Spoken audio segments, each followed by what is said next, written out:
अरे जेडीयू को और नीतीश कुमार को आपके सेकुलरिज्म के सर्टिफिकेट की आवश्यकता नहीं है। राजीव रंजन सिंह उर्फ ललन सिंह केंद्र सरकार में जेडीयू के कोटे से मंत्री हैं। जेडीयू के अध्यक्ष रह चुके हैं। नीतीश कुमार के सबसे करीबी और विश्वस्त नेताओं में गिने जाते रहे हैं। अब कई लोग दावा करते हैं कि वो बीजेपी के टॉप लीडर्स के करीबी हैं। वक्फ संशोधन बिल 2025 पर लोकसभा में हुई बहस के समय उनकी भाषण की बहुत चर्चा हुई और दावा किया जा रहा है कि उनके रुख ने बिहार के मुसलमानों को लेकर जेडीयू और नीतीश कुमार की रणनीति को सामने रख दिया है। दिल्ली में इन दिनों एक और नेता जेडीयू का सबसे अहम चेहरा बने हुए हैं। नाम है संजय झा। वो जेडीयू के कार्यकारी अध्यक्ष हैं और दावा कर रहे हैं कि जो बिल पास हुआ है वो मुसलमानों के हक में है। आते हैं बिहार में 73% जो हमारा कास्ट सर्वे है उसमें पसमानदा मुसलमान है, अंसारी है, राइन है, मंसूरी है। संजय झा का दावा है कि अब तक सिर्फ 10 से 15% मुसलमानों को ही फायदा मिल रहा था। उनका दावा है कि 75% मुसलमानों को फायदा दिलाने के लिए ही जेडीयू ने बिल का समर्थन किया है। ये बात अलग है कि संजय झा ये बात अपनी ही पार्टी के मुसलमान नेताओं को समझा नहीं पा रहे हैं। मीडिया रिपोर्टों के मुताबिक अब तक करीब 7 मुसलमान नेता जेडीयू से नाता तोड़ने का ऐलान कर चुके हैं। फिर गुलाम रसूल जैसे नेता भी हैं जो नाराजगी छुपा नहीं रहे। पार्लियामेंट में सब के सब नंगे हो गए।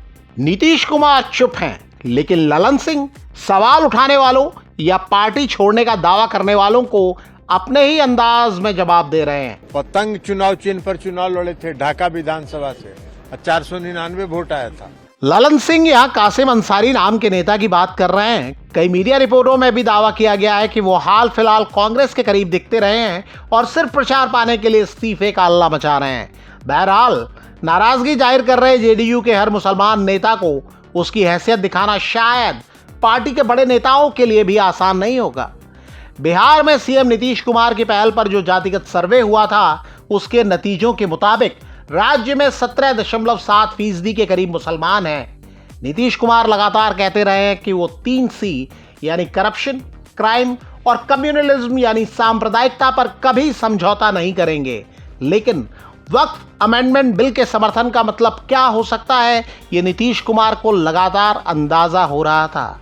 नीतीश कुमार की इफ्तार पार्टी का मुसलमानों के करीब 6-7 प्रमुख संगठनों ने बायकॉट किया और ये राष्ट्रीय स्तर पर खबर बनी।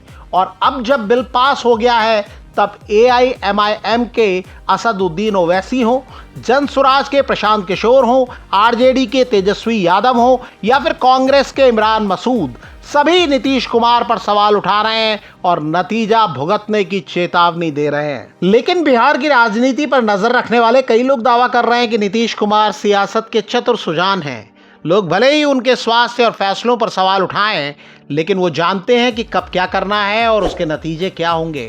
ऐसे जानकार दावा करते हैं कि नीतीश कुमार ऐसा कभी नहीं दिखाना चाहेंगे कि वो मुसलमान विरोधी हैं, लेकिन 2014, 2019 और 2024 के लोकसभा चुनाव और 2020 के विधानसभा चुनाव में मुसलमान वोट न मिलने की तकलीफ उन्हें अंदर ही अंदर परेशान करती है।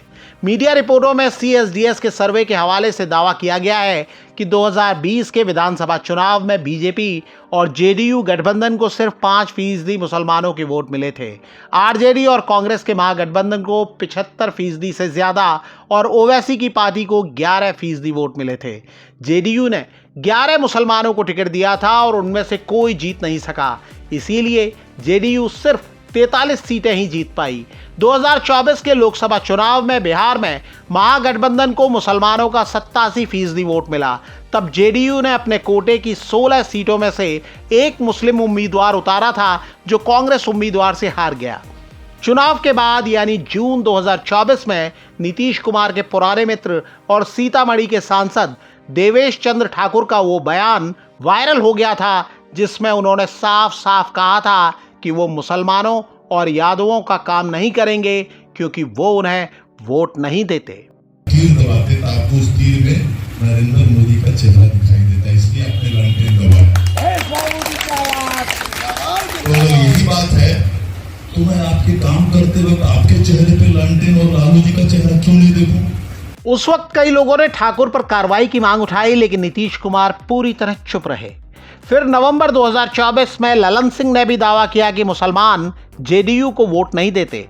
हालांकि विवाद होने पर उन्होंने सफाई पेश की, लेकिन कई लोग दावा करते हैं कि इससे नीतीश कुमार और जेडीयू का स्टैंड क्लियर होता गया। हालांकि ऐसे बयानों के बाद नीतीश कुमार ने गुलाम रसूल बलियावी को महासचिव बनाया और राजनीति के जानकारों ने दावा किया कि वो डैमेज कंट्रोल की कोशिश में हैं। लेकिन कई जानकार ये भी दावा करते हैं कि नीतीश कुमार समझ चुके हैं कि अब आरजेडी कांग्रेस गठबंधन के अलावा ओवैसी और प्रशांत किशोर भी मुसलमान वोटों के दावेदार बन गए हैं। ऐसे में नीतीश कुमार चाहे कुछ भी कर लें, लेकिन उन्हें मुसलमानों का वोट नहीं मिलने वाला। ऐसे लोग दावा करते हैं कि मुसलमान वोटों पर नजर रखते हुए ही नीतीश कुमार 2013 में एनडीए से बाहर आए थे, लेकिन उन्हें वोट नहीं मिले और उनकी पार्टी 40 में से सिर्फ 2 सीट जीत सकी।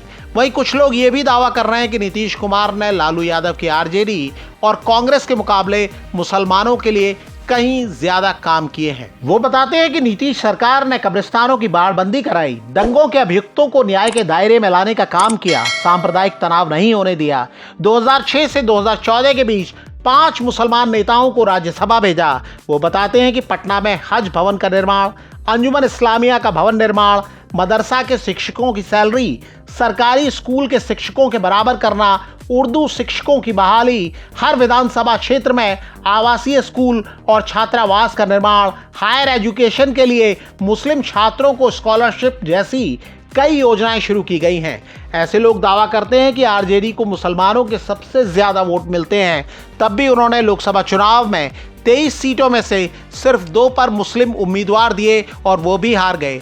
लोकसभा चुनाव में सिर्फ कांग्रेस के 2 मुसलमान उम्मीदवार बिहार से जीते। ऐसे जानकार दावा करते हैं कि नीतीश कुमार ने अब रणनीति बदल दी है।